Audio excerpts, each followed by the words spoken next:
ஜனநாயகனே வரமாட்டேன் இது ஜனநாயக நாடுன்னு சொல்றீங்களேன்னு கேக்குறாரு. நான் வந்து அதற்கு இல்லம்மா ஒரு நிமிஷம். ஜனநாயகன் நல்ல விஷயம் கேட்கிறேன் நான் கேட்டுறேன். அவர் கேட்டதை பொறுத்தவரை அதற்கு நான் பதில் சொல்ல வேண்டிய அவசியம் இல்லை. ஏனென்று சொன்னால் அது முழுக்க சிபிஎஃப்சி என்று சொல்லப்படுகிற கிடையாது. அது வேற. கொஞ்சம் நல்லா புரிஞ்சுங்க. நானும் கூட சிபிஎஃப்சில ஒரு மெம்பரா இருந்தேன் 4 வருடங்கள். இதயத்துல்லா சார் இப்ப கூட இல்ல அப்போ அவருக்கும் தெரியும் அது எப்படி நடத்துவாங்கன்ட்டு. ஒருவேளை இதயத்துல்லா அவர்கள் ஆமாம் அதுல அரசியல் அழுத்தம் இருக்குது என்று சொன்னா 10 வருஷம் காங்கிரஸ் கவர்மெண்ட்ல எவ்வளவு மோசமா நடந்துகிட்டு அதாவது நான் மறுபடியும் சொல்றேன், நீதிமன்றத்துல அது இருக்குதா இல்லையா? இன்னைக்கு ஜனநாயகன் படம் வெளிவராததற்கு காரணம் நீதிமன்றம் என்று சொன்னால் நீங்கள் ஒப்புக்கொள்வீர்களா இல்லையா என்பதுதான் விஷயம். அது நீதிமன்றம். விஜயே இது வரைக்கும் அதை பத்தி பேசல. அந்த கட்சியை சார்ந்த ராகுல் காந்தி பேசுறாரு. ராகுல் காந்தி இல்லங்க ஒரு நிமிஷம். அதே மாதிரி ஐடி உங்க கையில இருக்கு. சிபிஎஃப்சி உங்க கையில இருக்கு. ராகுல் காந்தி அவர்கள் பேசி இருக்கிறார், நான் ஏற்றுக்கொள்கிறேன். ராகுல் காந்தி ஏன் பேசுறாரு? திமுக இப்படி தோத்துரும், அது ஒரு அந்த கட்சி வராது அப்படின்றதுனால ராகுல் காந்திக்கு வேற வழி இல்ல.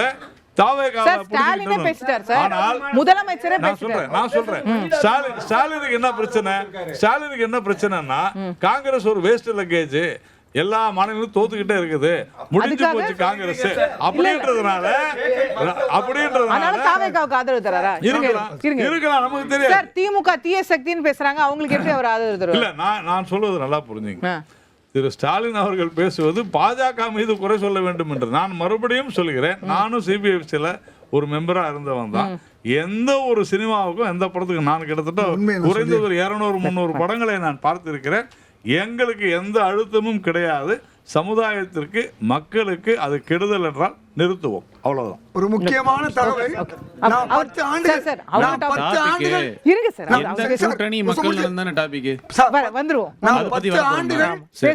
சென்சார் போர்டு மெம்பராக இருந்தவன், தணிக்கை குழு மெம்பராக இருந்தவன்.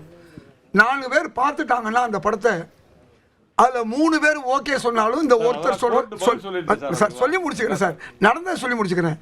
அப்ப கையெழுத்து போட்டு முடிச்சிருவாங்க. இங்கே அந்த மாதிரி செஞ்சு முடித்த பிறகு அந்த 4ல் ஒருத்தர் போய் ஒரு புகார் கொடுக்குறாரு. முடிஞ்சு போன ஒரு விஷயத்தை ஜனநாயகனுடைய தயாரிப்பாளருக்கு வந்து உங்கள் இது முடிஞ்சிடும் 11ஆம் தேதி தர்றோம்னு சொன்ன இடத்துல ஒருத்தர் போய் புகார் கொடுக்குறாரு, பாஜக காரரு. அந்த புகாரை வைத்துக் கொண்டுதான் இவ்வளவு நாடகம். பாஜக காரன் தெரியுமா? நன்றாக தெரியும். நான் சொல்றேன், காங்கிரஸ் ஆட்சி காலத்தில் நான் சிபிஎஃப்சி மெம்பர். இன்னைக்கு பாஜக காங்கிரஸ் காரரா செயல்படுறீங்களா, சிபிஎஃப்சி மெம்பரா செயல்படுறீங்களா? நான் கேட்கிறேன், நீங்க அதுல இருக்கும்போது காங்கிரஸ் காரரா செயல்படுவீங்களா? மோடி அமைச்சர் நியமிக்கப்பட்டவர்களா என்ன காங்கிரஸ் காரர்களா சொல்லுங்க? அது மாதிரி ஒவ்வொரு காலகட்டத்தில் ஒரு ஆட்சி வந்தா அது அதாவது தலைமை வழக்கறிஞர் யார் இருப்பா? தமிழ்நாட்டில் பிஜேபியா போடுவாங்க, யாரை போடுவாங்க? அது மாதிரி சிபிஎஃப்சின்னு சொல்லும் பொழுது சிபிஎஃப்சின்னு சொன்னா தணிக்கை குழுவில் அந்தந்த காலத்தில் பாதி பேர் அந்த கட்சியை சார்ந்தவர் இருப்பார்கள், மீதி பேர் பொதுவான டாக்டர்கள், வழக்கறிஞர்கள், ஆடிட்டர் இருப்பாங்க. இன்னைக்கு முழுசுமே பாஜக ஆட்சி காலத்தில் எல்லாருமே பாஜகவினராக இருக்கிறதுனால ஜனநாயகனையும் தடுப்பாங்க, பராசக்தியும் தடுப்பாங்க, எல்லாத்தையும் தடுக்க முடியும். வந்ததுக்கு காரணம் 23 கட்டை கொடுத்துட்டு அப்புறம் தான் வந்திருக்கு. அதனால அது மட்டும் இல்ல, அது ஏன் வந்துச்சுங்கிறத பிரதமர் வீட்டில் போய் அல்லது பிரதமரோட முருகன் வீட்டுல போய் பொங்கல் கொண்டாடுறதுனா நமக்கு தெரியாதா? அது உலகம் தெரியாதா? அதனாலதான் அது வந்துச்சா? எழுதி இதெல்லாம் சொல்லி கண்ணுக்கு என்ன சார், நம்ம கண்ணுக்கு எதுல தெரியுது? ஒரு அபிஷியல் ஸ்போக்ஸ் பர்சனா அது ஒரு மேட்டர் வந்து கோர்ட்ல இருக்கும்போது அதை பத்தி பேசுவது நாகரிகம். அதுக்கு முன்னாடி ஏன் பேசல? முதல் நாளே பிரச்சனை வரும்போது நாங்க கோர்ட் போயிட்டோம் இல்லையா? சரி, உண்மையிலே கோர்ட் வந்து நீதி எப்போதுமே வெல்லும். we have a high regards for judiciary. இது ஒரு பக்கம். உங்க பட தயாரிப்பாளருக்கு நீங்க எல்லாம் ஆதரவு கொடுக்கணும், நாளைக்கு மக்களுக்கு என்ன நீங்க ஆதரவு கொடுப்பீங்க? இருங்க சார், நான் பேசி முடிச்சேன். இப்போ வந்து குடியரசு இல்ல சார், இல்ல இப்போ அது நீங்க கோர்ட்டுக்கு போற அளவுக்கு அந்த பிரச்சனை ஆனதுக்கு யார் காரணம்? ஒண்ணே அடிஷனல் சொலிசிட்டர் ஜெனரல் வந்து வாதாடுறாருங்க. அதான் அது என்ன, சொல்லுங்க, அப்ப அப்ப ஒரு திரைப்படத்துக்கு யாருடைய அவ்வளவு அழுத்தம் சொல்லுங்க. அது அவ்வளவு பெரிய முக்கியமான இஷ்யூவானு ம். அடிஷனல் நீங்க சாலிசிட்டர் யாரை ஜெனரலுக்கு குற்றம் சாட்டுறீங்க? இல்ல அடிஷனல் BJP சாலிசிட்டர் குற்றம் ஜெனரலுக்கு வேற கேஸே இல்லையா? இந்தியாவோட மிக உயரிய வழக்கறிஞர் அவர் எதுக்கு ஜனநாயகனுக்கு வந்து வாதம்? சார் இப்போ உங்களுடைய, அதாவது உங்க மேல உள்ள உங்க குற்றச்சாட்டுக்கே நான் வரலையே. Amendment 130th constitutional amendment act, அது இந்த குடியரசுன்ற கான்செப்டுக்கே எதிரானதுல. நீங்க வேணும்னே ஒரு எம்பியோ எம்எல்ஏவோ சீஃப் மினிஸ்டரோ 30 நாள் சிறையில் வச்சுட்டு உடனே ஆட்சியை கழிச்சிடலாம்ல. இது ஒரு இப்படி ஒரு இதுதான் அதாவது குடியரசில் ரொம்ப முக்கியம். எல்லாத்துக்கும் மேலே நம்ம இதுவரையும் பேசினதுல ரொம்ப முக்கியமானது அரசியலமைப்பு சட்டம். அந்த அரசியலமைப்பு சட்டத்தை மதிக்காத ஒரு கட்சி இருக்குன்னா அது பாஜக தான். I will tell you. அது ஒன்று வந்து இந்த செக்குலர் அப்படின்ற வார்த்தையே எடுத்துடணுன்றது தான் அவங்களுடைய அஜெண்டாவாக இருக்குது. அதிலும் முக்கியமாக ஒன் நேஷன் ஒன் எலெக்ஷன். இப்போ ஜனவரி 16th 2026 கேபினெட் வந்து அப்ரூவல் கொடுத்துருச்சு. அந்த யாருடைய கமிட்டிக்கு, ராம்நாத் கோவிந்தோட கமிட்டிக்கு அப்ரூவல் கொடுத்துருச்சு. ஒன் நேஷன் ஒன் எலெக்ஷன் எப்படி சார் பாசிபிள்? இதெல்லாம் நம்மளுடைய இந்திய அரசியலமைப்பை வந்து பேணுறதா, போற்றுறதா, மதிக்கிறதா? இந்தியா துவங்கின போது ஒன் நேஷன் ஒன் எலெக்ஷன் தான் சார். சார் என்ன சார் அப்படிலாம் இல்லையா சார்? எங்க சார் சொல்றீங்க? இல்ல மைக் அவர்ட்ட இல்ல. வரேன். திரு சத்யன், let me finish. அதே போல இந்திய அரசியலமைப்பு சட்டத்தால் உருவாக்கப்பட்ட நம்ம எலெக்ஷன் கமிஷனரை யார் தேர்வு செய்வதா? சுப்ரீம் கோர்ட் ஜட்ஜை வந்து எடுத்துட்டாங்களா இங்கேருந்து? கேபினெட்டை முடிவு பண்ணால் அது எப்படி இண்டிபெண்டன்ட் பாடியாக இருக்க முடியும்? தேர்தல் என்பது ஜனநாயகத்தோடைய ஆணிவேர். அதை நடத்த போகிற தேர்தல் அதிகாரி இந்திய நாட்டின் உயர்ந்த தேர்தல் அதிகாரியை ஒரு அமைச்சரவை தேர்வு செய்யணும்னா அது யாருக்கு வேண்டியவர்களை தேர்வு செய்வாங்க? அது எப்படி நியூட்ரல் பாடியா இருக்கும், இண்டிபெண்டன்ட் பாடியா இருக்கும்? அப்படிதான் ஆட்சி இருக்கக்கூடாது. எப்படி சார்? அது இண்டிபெண்டன்ட் பாடியா தானே இருக்கணும்.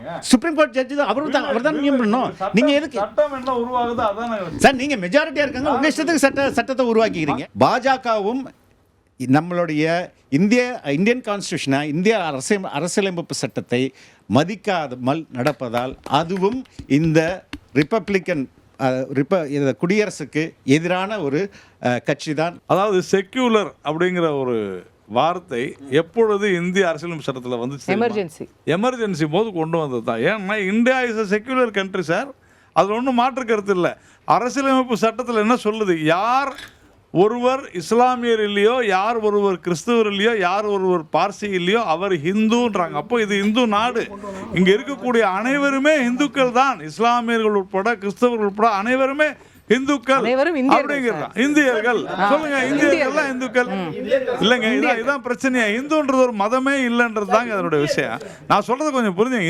இந்து என்பது ஒரு மதமே அல்ல. திருப்பரங்குன்றத்துல விளக்கேத்தணும்னா இந்து ஒரு மதம், ஆனா மற்ற நேரத்துல இந்து மதம் இல்ல. நல்லா புரிஞ்சுங்க. மறுபடியும் சொல்றேன், அங்க அறநிலையத்துறை எது டிஃபெண்ட் பண்ணுமோ அது வந்து ஆப்போசிட்டா போகுது. இதுதான் விஷயமே. இல்ல சார், இந்துக்கள் பாதிக்கப்படுகிறாங்கன்னு சொல்றீங்கல்ல, அது மத ரீதியா தான சொல்றீங்க. இந்து அறநிலையத்துறை, அப்ப இந்து மதம் இல்லன்னு ஏன் சொல்றீங்க? இல்லங்க, இந்து ஒரு வாழ்வியல் முறைன்னு உச்ச நீதிமன்றத்துல அத்தனை பேருமே சொல்றாங்க. நாங்க அதுதாங்க சொல்றோம். திருப்பரங்குன்றத்துல அது மதம் சார். அதுக்கு வெளியில வந்தா மதம் இல்ல சார். இந்துக்கள்னு சொன்னா பல வழிபாட்டு முறைகளை கொண்டவர்கள் இந்துக்கள். அது சைவ மதம், வைணவ மதம், இந்த மாதிரி நிறைய இருக்குது. அதனால ஒவ்வொரு வாழும் முறை வேறு வேறு. அந்த கோவிலுக்கு உண்டான சொத்துல தீபம் ஏத்துறது தான் விஷயமே. அதை விட்டு அங்க இருக்கக்கூடிய அந்த அறநிலையத்துறை, இந்து அறநிலையத்துறையே போய் இங்க ஏற்றக்கூடாதுன்னு சொல்வதுதான், அதுதான் திராவிட மாடல். அதுதான் தேசத்திற்கு மக்களுக்கு எதிரானது நம்ம சொல்றோம். ஒரு நிமிஷம், அந்த செக்குலர் முடிச்சிடும். அதனால இந்த செக்குலர் அப்படின்ற அந்த வார்த்தையை வேண்டுமென்றே கொண்டு வந்து நுழைத்தது எமர்ஜென்சி காலத்துல. அதற்கு முன்னாலே இந்தியா செக்குலர் தான். இல்லைன்னா அப்போ ஜவஹர்லால் நேரு செக்குலர்னு சொல்ல முடியுமா? சொல்லுவாரா? ஏற்றுக்கொள்வாரா? இதே இதெல்லாம் கிடையாது. India is a secular country always. அதே மாதிரி ஒன் நேஷன் ஒன் எலெக்ஷன், இந்த ஒரே நாடு ஒரே தேர்தல் என்பது இந்திய அரசியலமைப்பு சட்டத்தின் அடிப்படையில் தான் செய்யப்படுகிறதுன்றத தயவு செஞ்சு புரிஞ்சுங்க. நம்முடைய சார் தமிழ்நாட்டில் கூட கிட்டத்தட்ட 1980கள் வரையில ஒரே தேர்தல் சட்டமன்றத்திற்கும் பாராளுமன்றத்திற்கும் நடந்து கொண்டுதான் இருந்தது என்பதையும் தயவு செஞ்சு புரிஞ்சுங்க ஃபெலிக்ஸ். இங்கு தொடர்ந்து பல மாநில அரசுகள் கலைக்கப்பட்டதன் காரணமாகத்தான் சட்டமன்றத்திற்கும் பாராளுமன்றத்திற்கும் வித்தியாசமான தேதிகளில் தேர்தல் வந்தது. இந்திரா காந்தி அவர்கள் ஏன் செக்குலர்னு கொண்டு வந்தாங்கன்னா, இது மாதிரி பிஜேபி கட்சி எதிர்காலத்தில் வரும். மோடி மாதிரி வர்றவங்க செக்குலரை எடுத்துருவாங்க. அதுக்காண்டி தான் கொண்டு வந்தாங்க. அவங்க தான் மன்னர் மானியத்தை ஒழிச்சாங்க. அதுக்கு முன்னே இருந்துச்சு. வங்கிகளை பூரா ஏழைகளுக்காக பொதுவாக ஆக்குனதும் அவங்க செஞ்சாங்க. அதுக்கு முன்னே எல்லாருக்கும் பொதுவாக இல்லை. இதெல்லாம் இந்திரா காந்தி செஞ்ச நல்ல சாதனைகள்.